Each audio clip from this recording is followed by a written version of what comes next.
Hello and welcome to Shadows of History. Just before we start, remember to grab your free ebook link in description.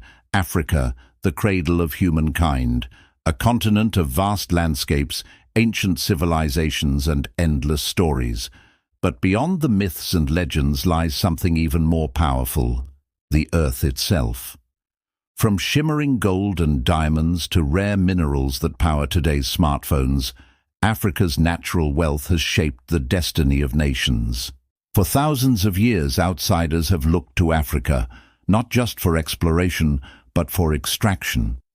In this documentary, we will journey through time, exploring how Africa's minerals built empires, drew foreign powers, fueled colonial ambitions, and today stand at the heart of a global race for resources. This is the story of Africa's mineral wealth, from the dawn of time to the modern age. Chapter 1: Ancient Wealth. 5 minutes. Narrator.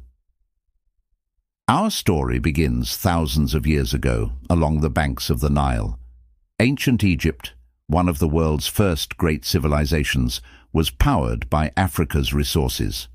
Gold from Nubia, known as the Land of Gold, was so abundant that pharaohs adorned their temples, tombs, and treasures with it. Further south, iron smelting in sub-Saharan Africa began earlier than in much of Europe. Communities mastered the art of turning earth into tools, weapons, and symbols of power. But perhaps the most valuable mineral of all was salt. It was not just a seasoning, but a currency worth its weight in gold. Across the Sahara, salt caravans connected North Africa with the powerful kingdoms of Ghana, Mali, and Songhai. These empires thrived on minerals. Gold mines in West Africa made kings like Mansa Musa, ruler of Mali in the 14th century, the richest man who ever lived. When he made his legendary pilgrimage to Mecca, he distributed so much gold that he destabilized the economies of entire regions. From gold to salt, copper to iron, Africa's minerals were already shaping global trade long before Europeans arrived. Chapter 2: The Arrival of Outsiders. 5 minutes. Narrator. As Africa's wealth grew, so too did the attention of outsiders. By the 7th century, Arab traders were sailing the Indian Ocean and crossing the Sahara, exchanging goods, ideas, and culture, but also seeking Africa's minerals. Gold from West Africa reached Europe and Asia, often traveling along caravan routes where salt, ivory, and slaves were traded alongside it. On the eastern coast, the Swahili city-states rose as hubs of trade. From Kilwa to Zanzibar, merchants exported gold, copper, and iron across the Indian Ocean, connecting Africa to Arabia, India, and even China. Minerals were not only wealth, they were power. The more outsiders saw Africa's potential, the more determined they became to control it. Chapter 3: The Colonial Scramble. 6 minutes. Narrator.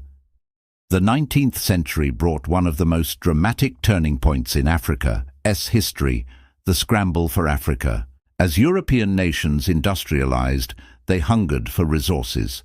Coal and steel fueled factories, but gold, copper, and diamonds offered unimaginable profit.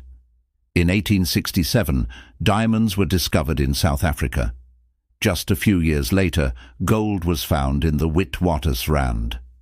Suddenly, Africa became the centerpiece of Europe's ambitions. Colonial empires carved up the continent, drawing borders without regard to its people.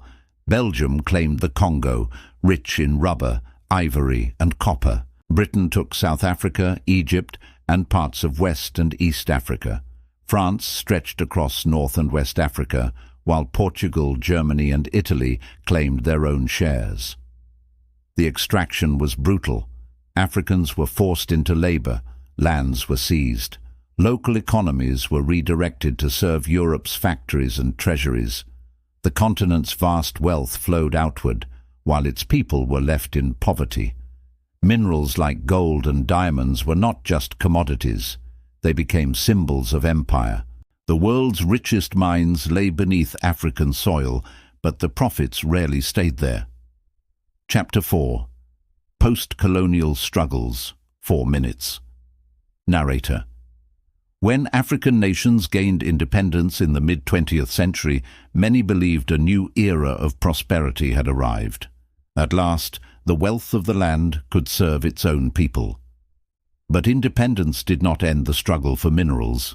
It only changed its form. Foreign corporations still controlled much of the mining industry. Newly independent governments, often inexperienced and under pressure, struggled to manage their resources. Corruption, mismanagement, and external interference plagued the continent. In some regions, minerals became a curse rather than a blessing. In the Democratic Republic of Congo, decades of conflict were fueled by diamonds, gold, and coltan, minerals essential for electronics. These became known as conflict minerals, funding armed groups and prolonging instability. Across Africa, the question lingered, would mineral wealth bring freedom or only new forms of dependency? Chapter 5. The Modern Tech Age. 4 minutes. Narrator. Today, Africa's resources are more critical than ever. The world has entered a technological revolution, and Africa sits at its heart.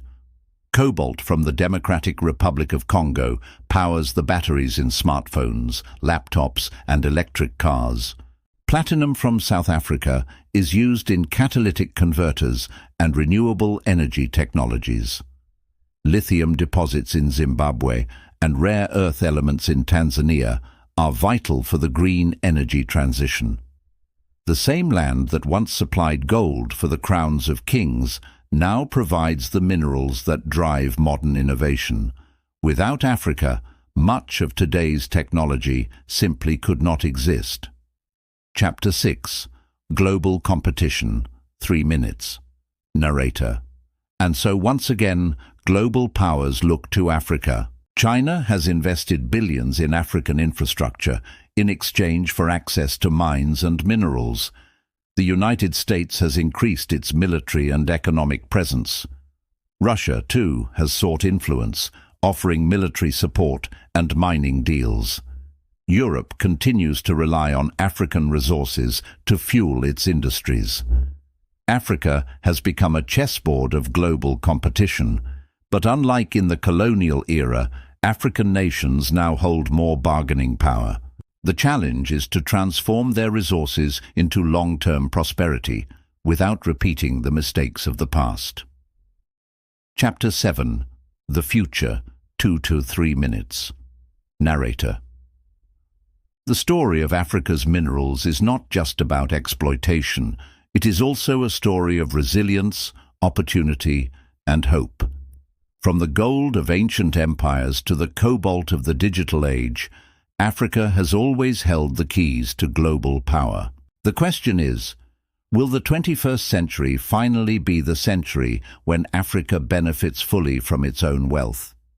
If managed wisely, Africa's minerals could fuel schools, hospitals, infrastructure, and innovation. They could lift millions out of poverty and place Africa at the center of the global economy. But if history is ignored, the cycle of extraction and inequality may continue.